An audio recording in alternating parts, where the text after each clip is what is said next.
অভাবকে কখনো ভয় করতে নেই। অভাব আসলে কখনো হতাশ হবেন না। অভাব এসে অনেক সময় অনেক মানুষকে চিনিয়ে দেয়। হ্যালো এভরিওয়ান, আসসালামু আলাইকুম। আজকে আমি ফোন কিনতে যাচ্ছি, আর আমার ফোনটা অনেক দিন ধরেই ডিস্টার্ব দিচ্ছিল। তো একটু সমস্যার কারণে কেনা হয়নি। তো এখন একদম না কিনলেই নয়, ফোনটা একেবারেই অচল হয়ে গেছে। তো ফোনটা কেনাই লাগবে, এখন কিছু করার নেই। তো ফোন কিনতে চলে আসলাম। যেটা বলতে চাইছিলাম যে অভাব অভাব আসলে মানুষ কখনো কখনো কখনো অনেক মানুষকে চিনে, অনেক মানুষের নতুন নতুন মুখ দেখতে পায়।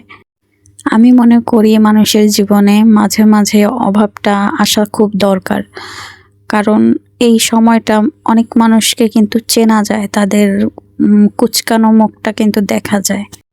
যখন আপনার কাছে টাকা থাকবে না, তখন দেখবেন আপনার আশেপাশে কেউ নেই। আপনি কারো কাছে সাহায্য চাইলেও তারা আপনাকে এড়িয়ে চলবে। আর যখন দেখবেন আপনার কাছে অনেক টাকা পয়সা আছে, আপনার অবস্থা ভালো, আপনার পজিশন ভালো, দেখবেন আপনার আশেপাশের লোকের অভাব নেই। আপন মানুষজনও লাগবে না, আত্মীয় স্বজন, পাড়া প্রতিবেশী, দেখবেন লোকজন একদম কিলিবিলি করতেছে আপনার চারপাশে। ওই যে বলে না যে তেল দেয়া মাথায় তেল দিতে পারে সবাই।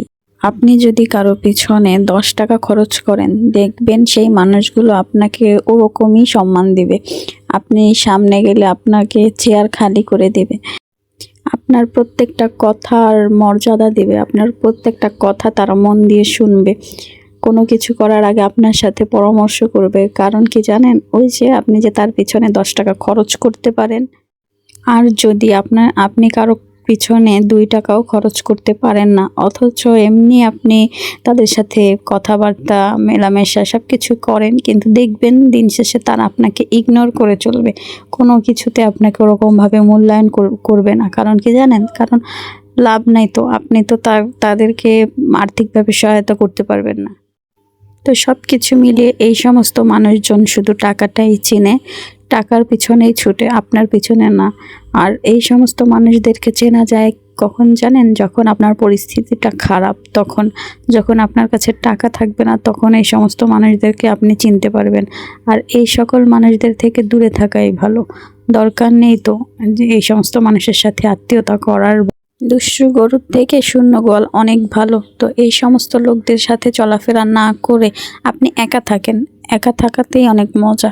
আপনি একা থাকবেন, ভালো থাকবেন, আপনার কাউকে লাগবে না। আপনি আপনার নিজের যতটুকু আছে ততটুকু নিয়ে আপনি নিজে একাই থাকেন না, আপনার পাশে কাউকে লাগবে না। আপনি আপনার মতো চলেন, আল্লাহ আপনার পাশে আছে। আর কি দরকার, আর কিছু দরকার নেই। আর দিন শেষে ওই পরিবারটাই কিন্তু আপনার থাকবে, অন্য কেউ না।